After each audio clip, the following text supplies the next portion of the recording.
Buddies, new season. So excited to start up Alice in Zombieland. Spending this next 6 weeks, maybe 7, diving into each and every one of the Resident Evil films, specifically the Milla Jovovich films.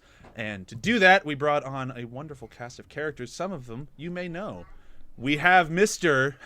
Graham Mason. Hello, that's me. Yeah, Graham's in your name twice, as always, right? Yep. That works really well, actually. Like the syllabic, sequencing of it just flows perfectly. That's yep. And that voice right there was Joel Barry Burton DeWitte. There we go. Barry Burton. That needs to be my alter ego here. That's like my secret agent name. Yeah, right. And then everyone's favorite chap from England, we have Matt Zombie Dog Dykes. Oh, great! I'm a fucking dog.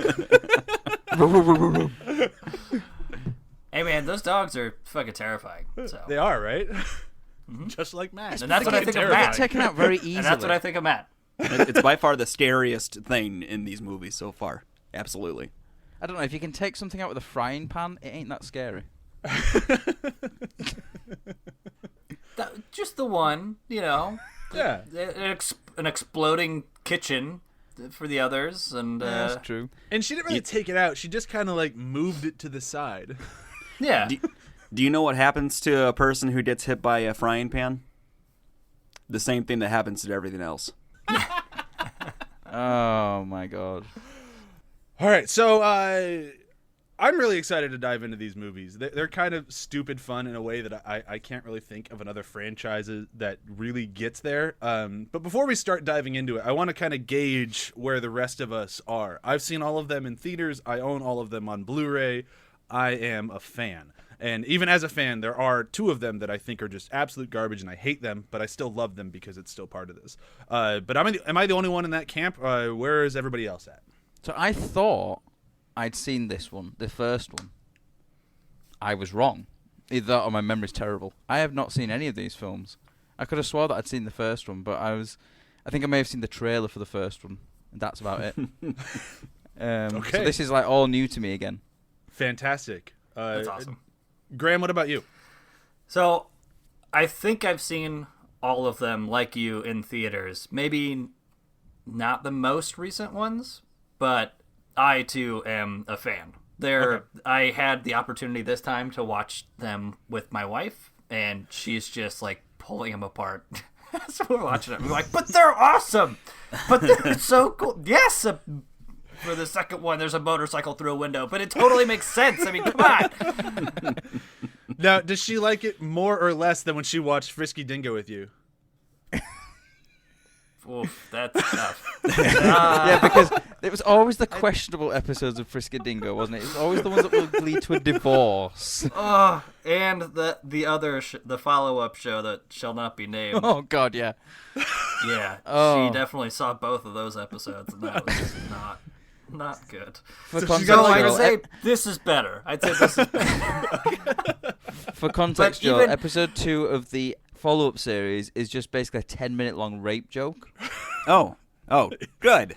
So it's an 11-minute long episode. So 10 minutes of it is a rape joke, and the other 1 minute is racist police violence. So a perfect time to talk about that episode. That was a rough watch. So these got to be better for her.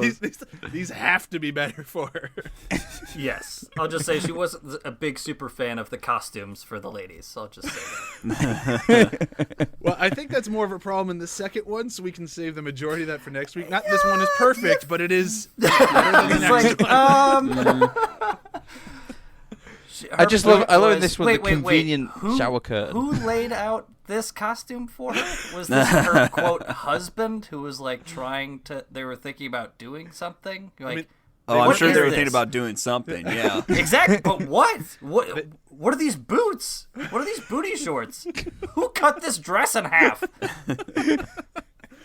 Joel, Where's what the about rest you? of this Joel- dress? Will we ever find the rest of this dress? Is that in the third movie? These are questions we need answers to. Guys. Look, they're just trying to stay true to the original material, okay? That's what I kept saying. That didn't go that far. Oh boy. And That Joel, didn't where were wash. you on these? So I know I've seen the first one. I have no memory of it. It's probably because I watched it in college and there was probably drinks involved. But I still think we watched it in high school at some point. I could have sworn we You watched had to it. have seen this in high school. Dude, watching movies in your basement is like a fever dream by now. It's just, it all melts together. I mean, it's like half movie, half Family Guy episodes. Like, that was all we did. Yes. Yep. And lots of Halo. Yeah, that sounds like high school. Yeah, that was high school. So there you go. Okay, I get why you wouldn't remember it. Personally, like, I remember seeing this movie in theaters. I think I saw it twice. Like, I fucking loved this movie. And it is arguably one of the only, like, legitimately, I don't want to say good movies, because, you know, these things have their own version of good, but out of all 6 movies we're going to talk, I think this is the one that gets closest to, like, what is universally considered a quality film. Really? Quality is in heavy quotes there, but So let's keep it in context Yes. of the first few movies here for 1 second. I think in context of that, it does a good job of trying to have structure. Yep. It's clearly going for a certain style of movie or a mishmash that kind of melts together well. I don't think it always succeeds in that, but it's trying. It's a good faith attempt. Yes. That's what I'm getting at. Like, it might not be. I mean, look at the Metacritic score is like a fucking 33. Like, I'm not saying this is the best film ever made. I'm just saying that, like, especially in a world of like dog shit video game movies, like even the same director made the fucking Mortal Kombat movie. Like, these aren't great films, but it's like, The same okay. director did Alien vs Predator. Oh my god. But he also did Event Horizon, so it's not like it's all misses. So yeah, Mainly misses. yeah, I never saw Three Musketeers. That one didn't really look like a winner. he just produced that, so I mean, come on. Didn't he also produce Pompeii? Am I wrong about that? I thought he did. Let's not look it up. I don't need to find out. I don't need to revisit that fucking thing. Was that just a different version Yes, of 2012 he with produced people Pompeii. running away from lava? He did produce Pompeii? Fuck. Why do I know so much of this guy's And- career? And Death Race 4. Oof. Ouch. Why 4? Oh, and Pandora. He didn't do 1, 2, and 3. My God. Oh boy. I mean, his bread and butter has been the Resident Evil franchise. He didn't do 2 and 3, but he did the rest. He did 1, 4, 5, and 6. I thought he's still I thought he was still a part of. I'm not sure if he's anything to do with 3, but we'll get there in 2 weeks. He is the writer on next week's movie. He did write number 2. Yeah, and he produced it as well. Okay, but we'll get to that next week. So let's do a quick rundown of this movie, and then we'll kind of get into the ins and outs of it.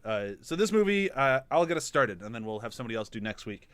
This movie takes place. There's an office building, and there's a whole bunch of people like, "Hey, we're going about our day," and "Oh shit, the building's locked down, and elevators are cutting off heads and whatnot." And turns out there's a virus released. And the countermeasure that this building, which is an underground facility, did wiped everybody's minds and or like locked them in places and let them die. Milla Jovovich and we'll call him bad guy number 1 because who the fuck are these character names? They had their memories wiped, and then good guy number 1, Matt. I remember Matt because she says Matt all the time, and he's on our show. Hello. But they all get their memories wiped. And Umbrella sends in a team to figure out what the fuck happened and to shut down the hive. And lo and behold, zombies happened. By trying to shut down the hive, they open the hive. Everybody dies. People get their memories back. And they run away on a train while being chased from a monster. Very much like the end of Resident Evil 2, the video game. And they get out. Everything's great. And then, oh no, it's not great. We're getting kidnapped by Umbrella. And what's happening? Matt, no, you're getting taken away. And... Sorry, I'm just acting. Thank you. It really increased the production value, which I appreciate. And then after that, she wakes up in the future and she's naked, wearing a piece of paper.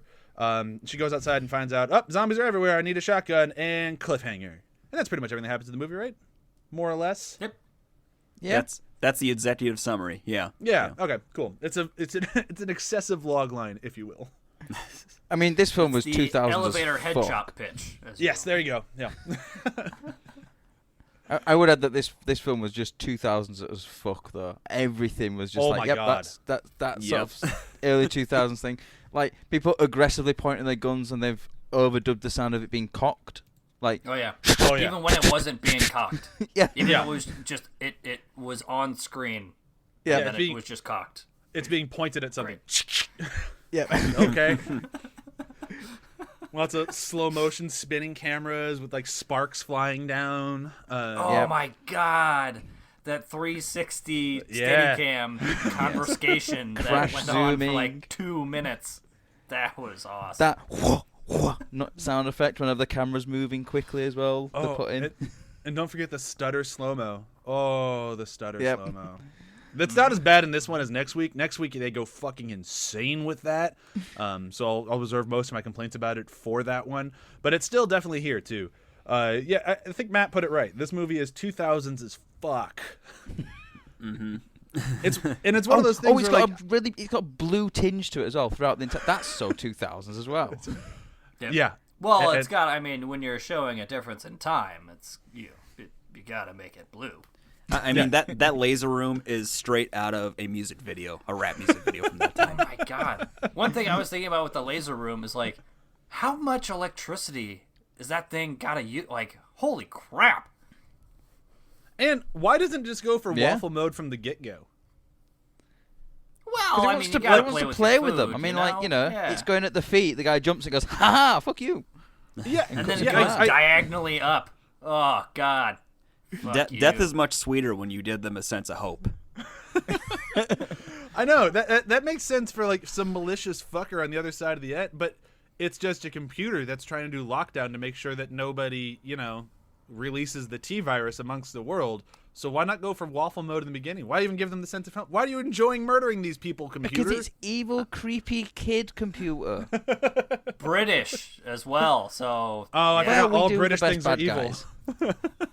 We do the best bad guys. Hello, Alan Rickman. I mean, he True. was a pretty good bad guy. Yeah. I feel like you're trying to compare yourself to Alan Rickman, and I don't want to let that slide. Now I have a machine gun. Ho, ho. Yeah, definitely not letting that one go. Oh boy, I'm more Alan Rickman than you guys. At least I'm from the same country. I can't argue with that. Dang That it. still doesn't make you Alan Rickman. Dang it. I was gonna say that makes me like, crap, fail. Yep. Some Yep. makes you crap? American icon. Yep. That makes me Justin. Fuck, he's Canadian. Brian, no, Yeah, you know he's what? Canadian too. You know what's That sad? makes me my mind, Ryan Reynolds. Damn it! my mind was going to Mike Liam Myers. Neeson. It's like, nope. He's Irish. That makes me Pierce Bros. Damn it! Clint Eastwood. There's one. We got there eventually. So how much Good of thing we that is don't getting run cut? like multiple movie podcasts, or else that would be really embarrassing. That'd be the worst if we had one of those network things. Anyhow. So, what's the general feeling of this? Do we like it? I think Yeah, it's weird. absolutely. I enjoyed it, but I was the entire time I'm watching it going, God, this is so bad. But it was one of those. It's not like so bad it's good because those like the Sharknado films. It's not that Sure. level of bad, but there's something about it that's just inherently enjoyable, even though you know that you shouldn't really be enjoying it because it's so fucking cheesy and. Yeah, there was just something really that I inherently enjoyed about it, even though in the back of my mind there's this little voice in my brain going, God, this is a terrible film. Why are you enjoying this? I think even as you kind of said it, it's like even if you hadn't seen it, it's still nostalgic in a way. Like it's so Yeah. 2000s. Like it's Yeah, so it's like nostalgic that for era all that, of 'cause it's- films. It's so like, man, this is exactly this is exactly what I want to watch. Like if you choose this movie to watch, this is exactly what you want from this movie. Yeah, I kind of feel it's in the same vein as like the Silent Hill movie. Like Yeah, it's, yeah. It is Oh, it is a God. good attempt at something. It doesn't hit all the right notes, but it does kind of keep in line with the source material while telling its own kind of story, and it works well in that framework. Yeah, like I remember Yeah. when it came out and like talking to a lot of my other gamer friends were like, it's just not the video game. They should have been a mansion the whole time. And I remember just going like, but the first game is kind of stupid. Like it's fun, but it's campy. And I like that this movie went, okay, well, we want to keep that fun, campy horror thing, but we can't just do the same thing the game did because that would be boring. So they just kind of take the atmosphere and the tone of the video game and do their own thing with it. And like for any of you who've listened to Behind the Hype or After the Hype, like I get on my high horse all the time about like book adaptations and how I'd rather somebody just, take the book as source material and make their own movie because if I want to read the book, I'll read the book. And I feel like this movie kind of did that with the game in a way. It's like, okay, so this is what works. Like we like the liquors, so we'll put liquors in there. We like the zombie dogs, we'll throw some zombie dogs in there. Obviously we need zombies. Otherwise we'll just kind of keep the umbrella feel of it, and we'll just kind of, make our own thing with these Lego pieces, and it kind of came out fun. So it still hits the nostalgia factor of Resident Evil and obviously the 2000s, and it's still its own movie. And I kind of wish they were able to keep that magic going throughout the entire franchise. I think they keep it going for a few movies at least, but I think it's really on display the best here in the first like 2 or 3 of them. Well, it's like what I said like way back when I was actually writing articles. When I wrote the article about the video game adaptations, like the idea of you can't just straight up adapt a video game because a video game it's not a passive experience. It's part of the fun of the video game is the fact that you are controlling the narrative. Yes, it's a set out narrative that's already been set up, but you have that sort of sense of control over what's happening. Whereas in a film or a TV series, you are very much just a passive observer of events, so you can't ever properly adapt a video game. You can take the core concept and then actually build on it and turn it into something entertaining to watch passively. And I think that's what they sort of did quite well with this is you take the core concept and then make it into a film.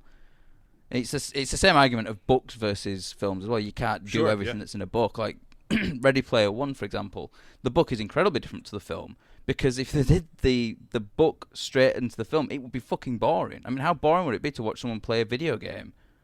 I mean, that's true, and it would be the most expensive movie ever made if they try to get all the licenses for the book. Not that they didn't get time for that movie, but still, like, holy shit. So what I'm hearing is that the Resident Evil movies should have been a choose your own adventure movie, and on the theater seats they should have had an A button and a B button, and then it just pauses and be like, do you want Alice to go further in the mansion, or do you want her to pick up the gun and fight the liquor? Oh God, can you imagine that as well? Because you're in there with a lot of people, and it's always the same outcome, and they just make people think that other people are just picking the cheaper budget version. Do you want this amazing battle, or do you want it to do admin for 5 minutes?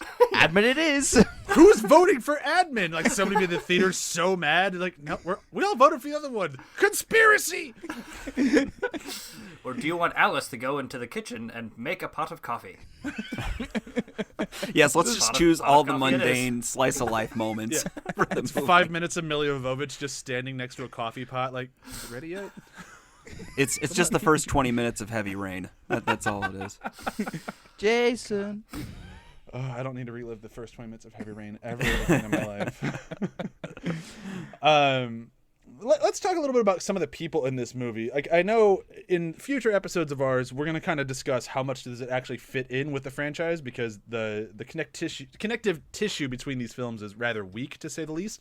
But this one, there's nothing before it. So let's talk a little bit of some of these side characters, because I think when we were talking earlier about how this movie manages to be sort of campy and a horror film and all these things, I think having this specific cast who really knew what movie they were in is really what got us there.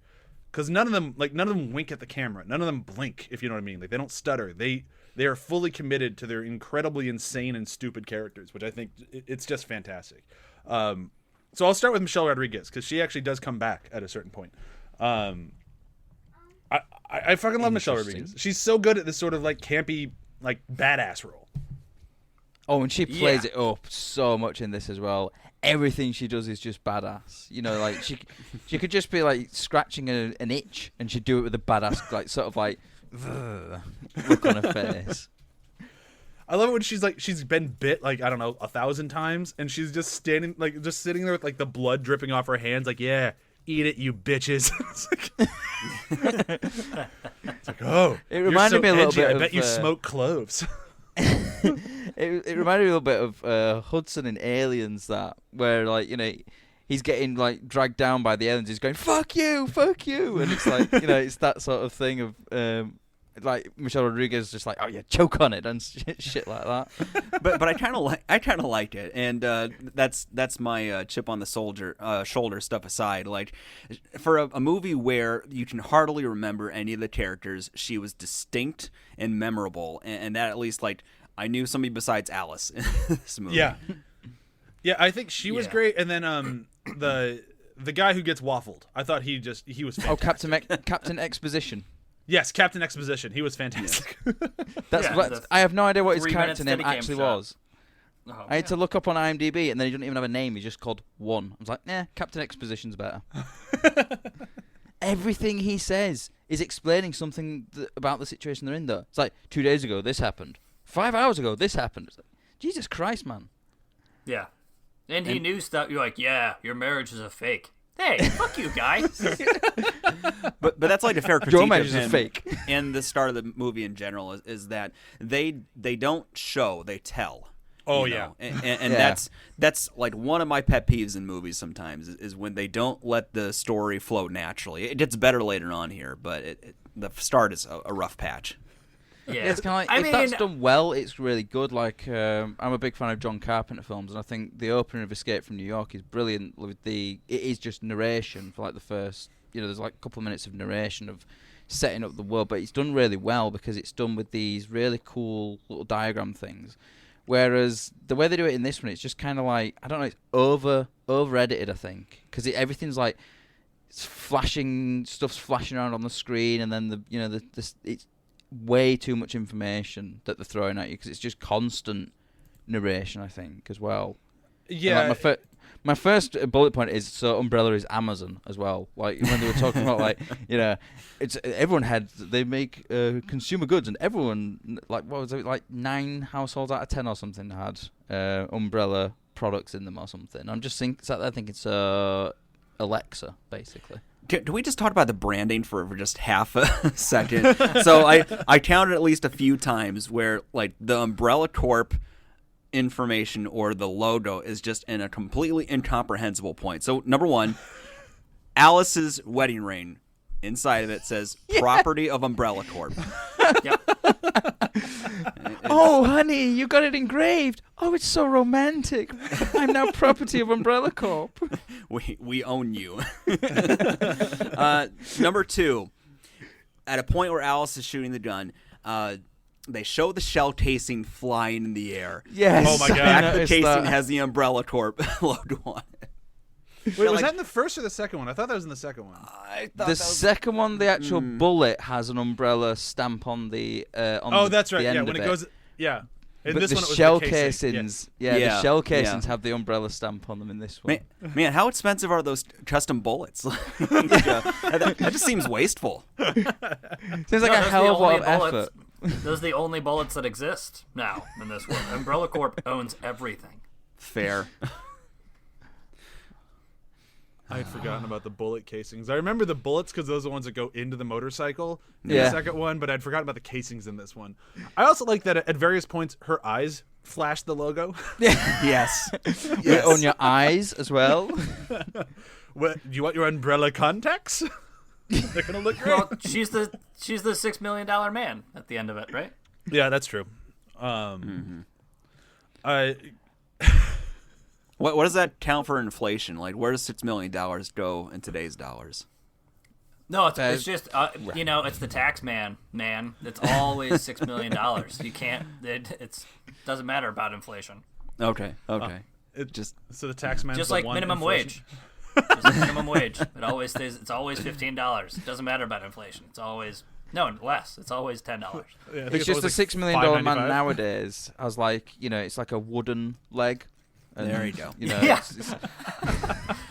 So I guess It's- I'm not really seeing the $6 million worth of Oh yeah, no. That not just a leg. It's like a bunch of R&D, Yeah. admin, health insurance. And let's be honest, the $6 million is the down payment. Like, you still owe more money. Yeah, gas mileage. I mean, it'll definitely cost you $6 million. The executives actually over-leveraged the $6 million into like $12 million of debt, and then they're going to sell that debt off to another institution, who will then sell it off to another institution, and then it'll cause a whole financial collapse. That's how it goes.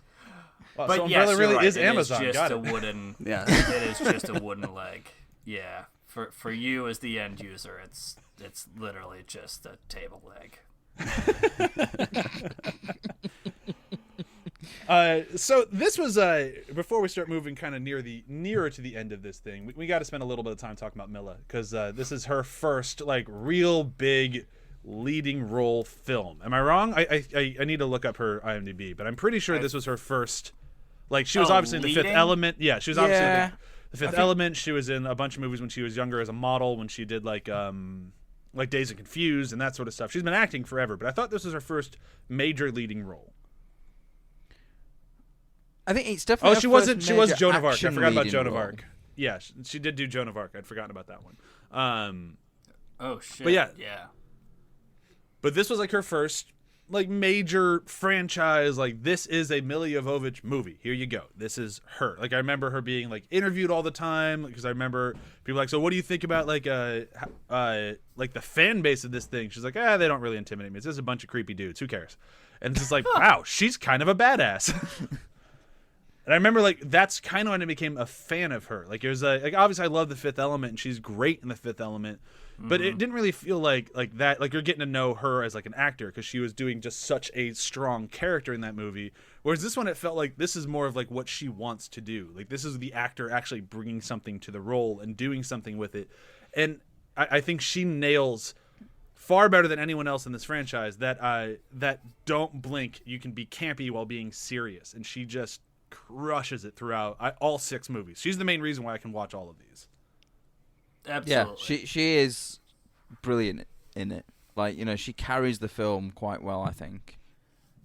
Well, I mean, a Yeah, lot of the characters she are is just sort Alice. of window dressing to her development over time, because the Yeah, whole premise exactly. of the whole premise of her starting with amnesia creates a blank slate, obviously, with her, and then as they integrate more of her background and flashbacks and stuff, you can see that it informs how her acting proceeds from there, right? Because she puts that into her performance. Yeah, she really does. I mean, honestly, she's the only character that I knew the name of throughout as well. Like, the vast majority of them, I just started giving them nicknames, because, like, did they say the name? No? Okay. I'll just, you know, you can be Captain Exposition, you can be Badass Woman. Same. Well, like, Even going through the credits list, and you're like, yeah, wait, who is that guy? Wait, that guy kind of looks like that other guy. Is he that? No, he's that other guy. What? Who is this? What am I looking? What movie did I just watch? yeah, I'm like, wait. You can be obvious going to be villain. Yeah, like, you have your curse, your sudden but inevitable betrayal written all over your face. Yeah. And I love as well that he's helping them throughout, and then all of a sudden it's like, you know, he gets all his memories back, and just his personality just switches. Yeah, Like- he's just like, oh shit, Like, I am nothing an that he's asshole. done. Yeah, nothing that he's done before then matters. It's just like, oh yeah, I'm a bad guy. Okay, fuck you guys.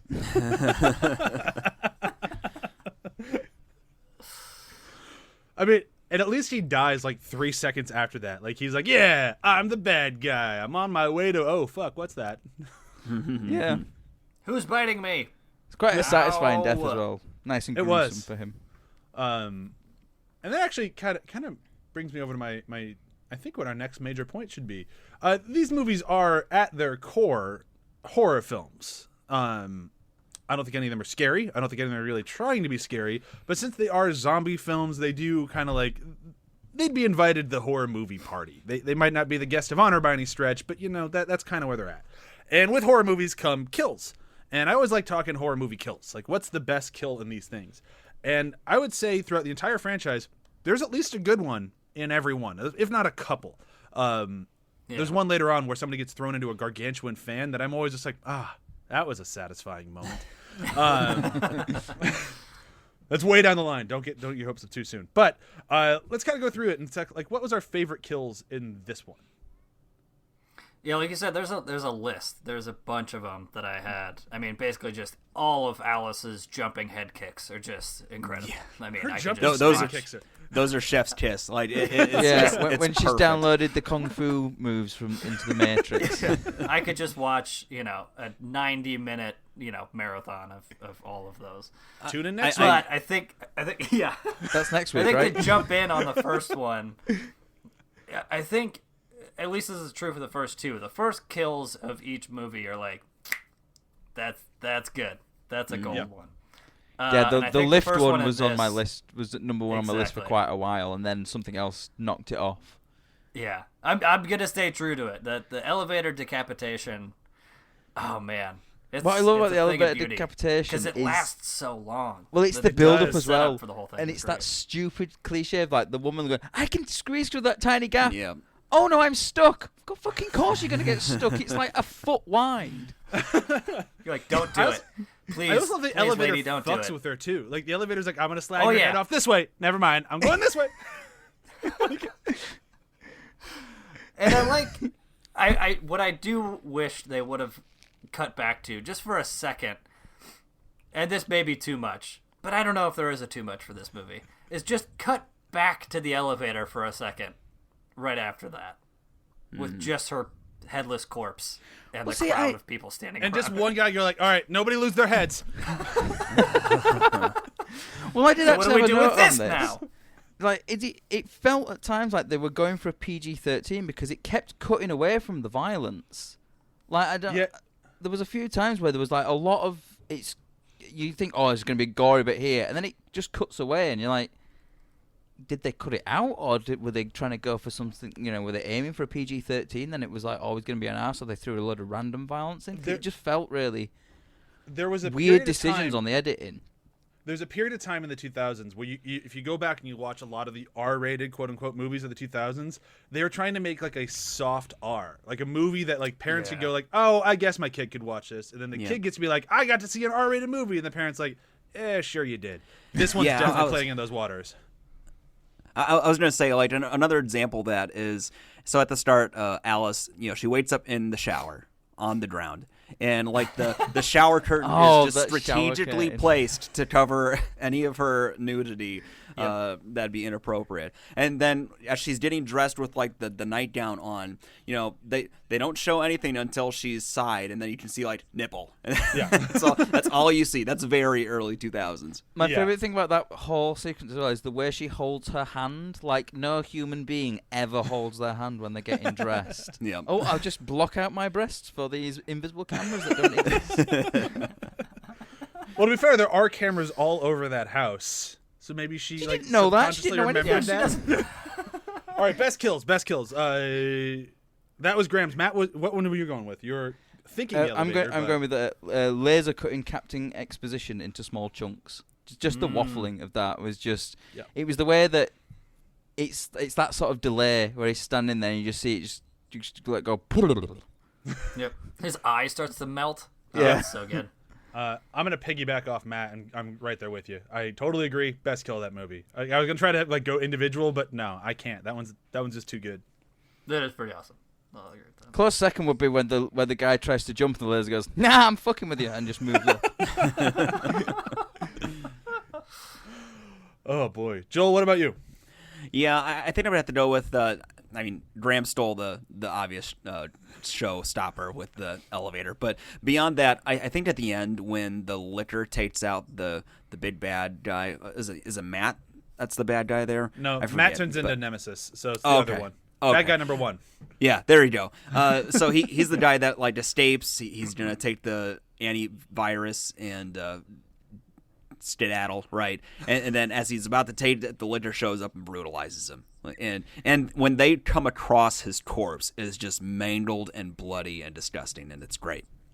Yeah, he does that classic bad guy thing of like, I'm about to get away, and then he hears something and then just stops doing what he's doing and just looks around for 5 minutes as well. Yes, like it's a cliche, but that's the thing about this movie. I feel like a lot of the cliche moments work.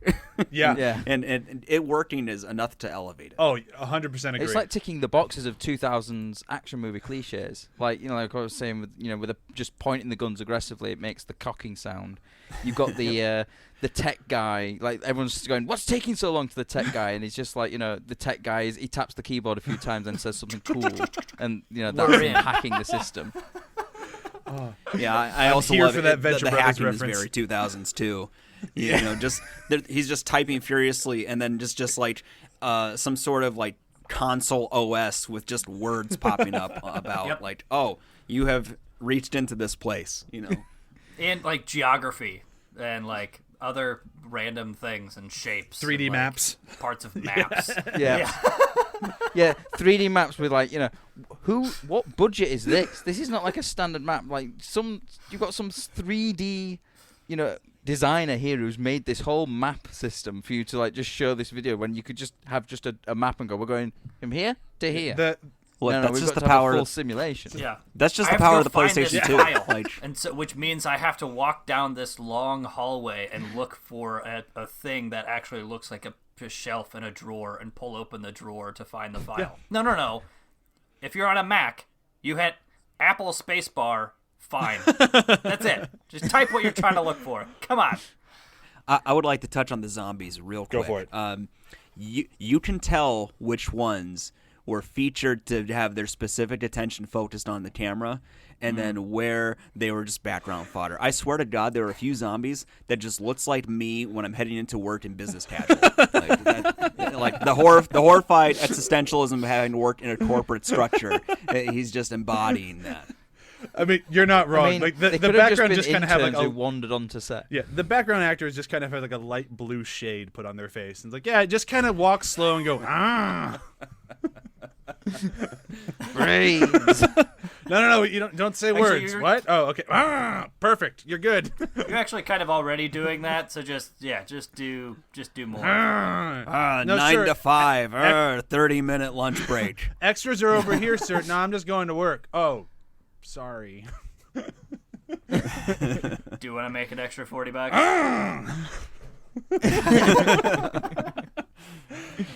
Or what does my union contract say? So Where's the coffee? What's for lunch?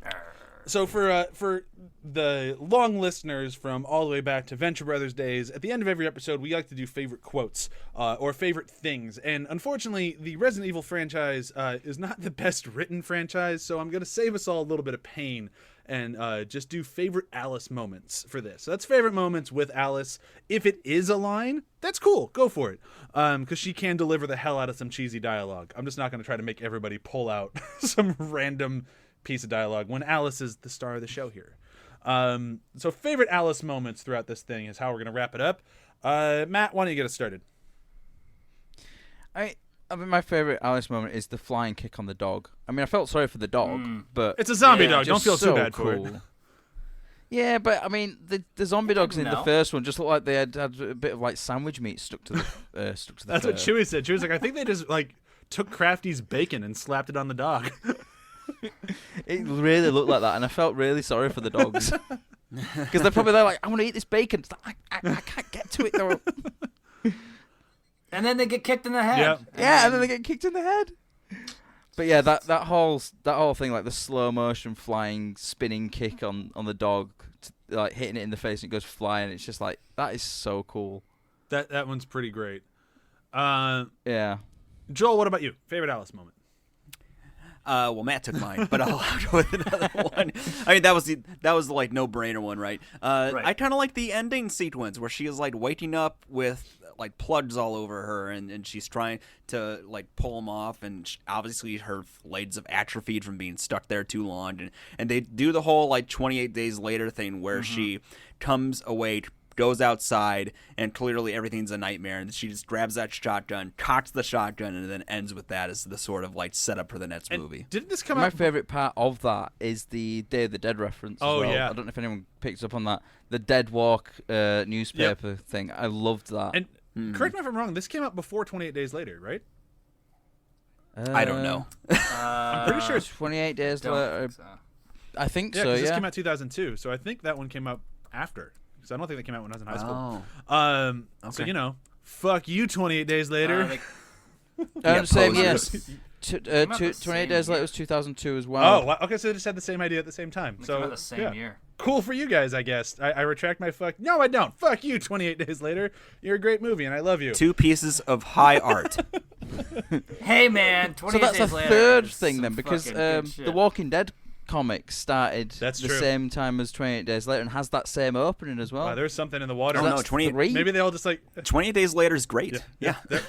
all 3 of these things are equally good. So my favorite Alice moment, I'm actually going to piggyback again because Joel just took mine. I love that whole ending. I don't go all the way through like her leaving the building, and I loathe her costume throughout that scene. Like it's driven me nuts since my I was Yes. a kid. God. I'm like, what the fuck is Oh that? my god. But Milla sells the shit out of waking up on that table with all those needles inside of her. Like that scream, of like you can feel that one. Like she nailed it. Yeah, I winced. Yeah, when she was pulling the needles out and everything. And the one on her head just looks like it's like pulling her skin off her head. It's like, oh god, this looks rough. And she crushed that. Like she sold it. Absolutely. Well, to think about it now made me shiver a little bit. But then again, it's like it's reminding me of when I was in hospital and had a drainage tube in. Oh, yeah. That leaves Graham. Graham, what's your favorite Alice moment? Well, all of those, but I will also choose another one. I just love I love Alice throughout this whole thing. It's incredible, and I think what I love also is like how they tried to like do the little marriage thing and little quips, getting closer to the end of it. Like, I don't know what we had, but it's over, and then like minutes later, I'm missing you already, and then just fucking axe chop to the head. I mean, that was pretty good. Just I know it's not. murdering her ex. I know it's not an Alice moment, but I have to say, like, there's one sweet line that he says to her. Please, I wouldn't want to shoot you. I might need the Oh, bullet. it's so good. Like that is such a cool line. Yeah. That was a really good line. It's such a great bad guy line as well, because it's just so like, yeah, I don't want to. You're not worth this bullet. Mm-hmm. It's that sort of thing, like, I need this bullet more than I need to kill you, so I'm just gonna leave you. It's such a good moment. Like he really nails Yeah. that. I forget that actor's. British guys make the best bad They guys. really do. And that actor, I always forget his name, but he's actually a pretty good actor. Like he's shown up quite a Yeah. bit here and there. Like I remember him playing the prince in A Knight's Tale. Like he's all over the place. He's a pretty decent character actor, and I think he did a good job in this one too. He played just like the right level like he's in, douchey bad guy. Yeah, he's in the second season of Sex Education as well. I don't know if any of you have watched that on Netflix. James but Purfoy. he is plays his the name. main Just character's dad. Looked it up. Yeah, James Purefoy. Yeah. But he's one of those actors, you see them and you're like, oh, I know him. I've seen him in something before. Yeah, he's all over the place. So I wish he was a guy that could have come back on other movies, but he really fucking dies in this one. But again, so does Michelle Rodriguez, and she comes back, so who knows? So that's it. We've covered Resident Evil for our penultimate, not be second to last. Our first premiere episode, there it is, of Alice in Wonder or Zombieland. I'm pretty excited about this. Let's do a quick round of plugs, and then we'll say goodbye. And obviously, our first plug is tune in next week for fucking Resident Evil 2 Apocalypse. Holy shit! Is that the tagline? I mean, that's all I'm gonna say. Like that movie just kind of went. Can we turn everything to 11? You can turn most things to 11. Everything else you have to turn down to like 3. Fair enough. And we got Resident Evil Apocalypse. And then turn logic down to 1. Yeah. Otherwise, be sure to tune into everything on the ATH network. We just started up this upcoming Thursday. Our first episode of Behind the Hype Sion Sano month is starting, and we're starting with the movie Tag. If you've never seen Tag, it's available for free on YouTube.